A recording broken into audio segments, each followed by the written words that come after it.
Just think about this for a second. Our world has, countless languages, right? Each one is sort of a different way of seeing things. It's incredible, really. But as we all try to connect, one language, well, it undeniably echoes louder on a global scale. You mean English? Exactly. English, spoken by maybe, what, a billion people worldwide, give or take? Yeah, that's the estimate, including native and second language speakers. It really makes you stop and think, doesn't it?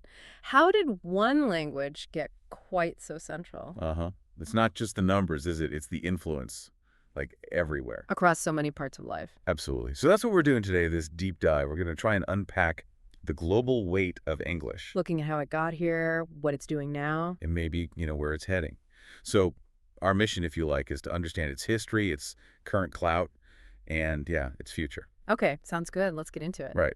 So first principles, language. Mhm. It's how we share stuff, right? Ideas, thoughts. It's fundamental, the absolute bedrock of connection. You can't share complex ideas without it. And when one language becomes, as our source puts it, the most common language spoken everywhere, well, that's pretty remarkable. It really is. You've got, what, over 350 million native speakers? All over the place. And then even more, over 430 million using it as a second language. That number's probably even higher now. Oh, almost certainly. It means you'll bump into English speakers pretty much anywhere you go. And it's official, too, isn't it? Like, properly embedded. Yeah, that's fascinating. 67 countries have it as an official language, Wow, 67. and another 27 as a secondary official language. That tells you a lot about its role in government, schools, day-to-day stuff in those places. Okay, so how did that happen? History, right? A huge part of it, yes. The British Empire, its reach was just immense for centuries. Spreading across continents. And in a lot of those places, English wasn't just, offered. It was often the language of the rulers, the administration. Imposed, sometimes.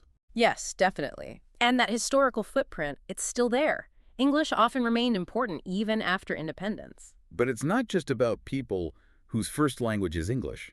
That's a key point. Absolutely crucial. It's the world's most common second language. Think about that. So when people with totally different mother tongues need to talk. English is very often the default, the bridge between them, yeah. Okay, so bringing it to today, it's not just history lingering, it's active.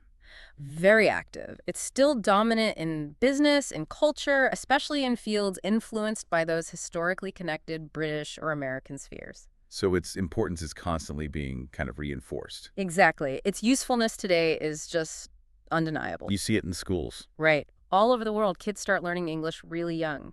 Countries know it's important for their citizens' futures. And it's not just good to have. Our sources say it's vital in specific fields. Yeah, things like science, aviation. Computers, diplomacy, tourism. If you're working internationally in those areas, English isn't optional, really. It's often a basic requirement. Which naturally leads to better job prospects, doesn't it, with big multinational companies? Definitely opens doors, and then you add technology on top of that. Ah, right. Tech's impact. Huge amplifier. The internet, all sorts of tech fields, medicine, engineering, education, too. So much research, so much information is published in English first. Makes sense. Ah. And travel. You mentioned aviation. Yeah, pilots talking to air traffic control, that's all standardized in English for safety. But even just for us as tourists. Trying to get by in a foreign country. Exactly. Having some English helps massively. Finding help, connecting with people, it's that common ground again. So the sources boil this down. 6 main reasons. Yeah, they lay them out quite clearly. 1, it's that international common tongue, the lingua franca. 2, academia. It's the language of research. 3, access to information. So much written stuff, online and print, is in English. 4, travel. Just super handy, as we said. 5, business.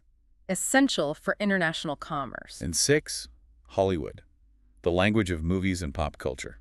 Each one of those is pretty powerful on its own, isn't it? Together, they show just how widespread its influence is. Let's dig into the career thing a bit more. A global job market. Yeah, it's way more connected now.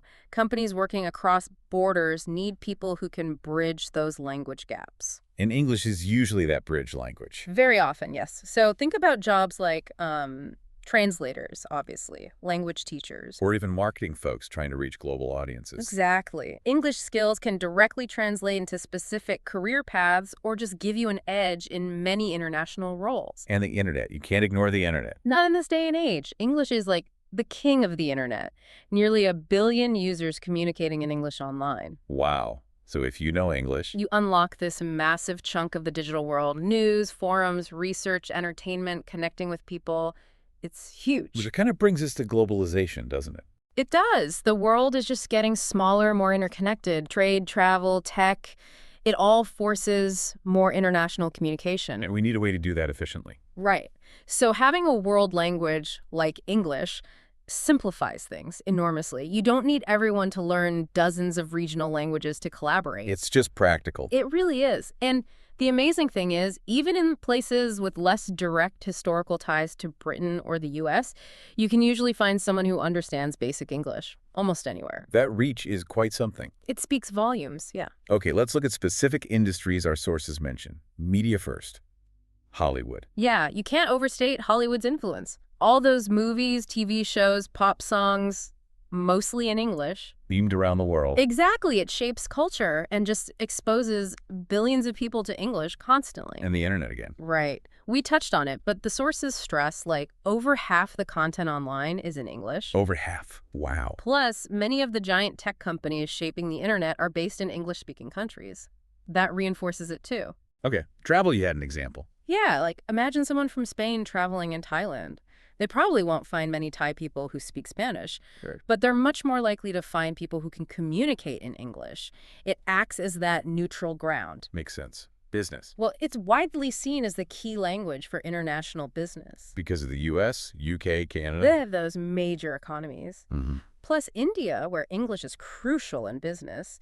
If you're in global trade or finance, English is pretty much essential. Education. Tons of universities and colleges worldwide offer courses in English, not just in English-speaking countries. Attracting students from everywhere. Exactly, which further cements its importance in academia and, spreads it even further. And finally, culture. Accessing different cultures. Yeah, knowing English doesn't just give you access to, say, British or American culture.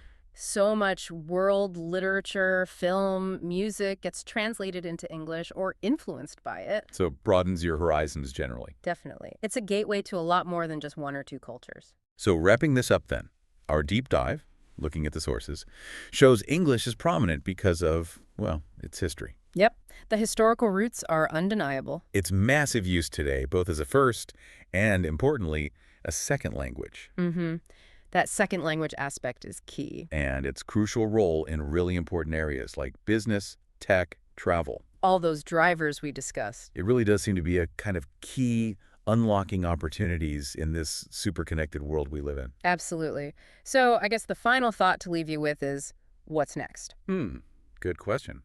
With globalization still marching on, technology advancing like crazy, how will English's role change? Will it stay this dominant? Or could other languages or maybe even new ways of communicating start to shift the balance? Exactly. Will its dominance continue unchallenged, or are we going to see new trends emerge? Something to chew on, perhaps, as you navigate our ever-shrinking world.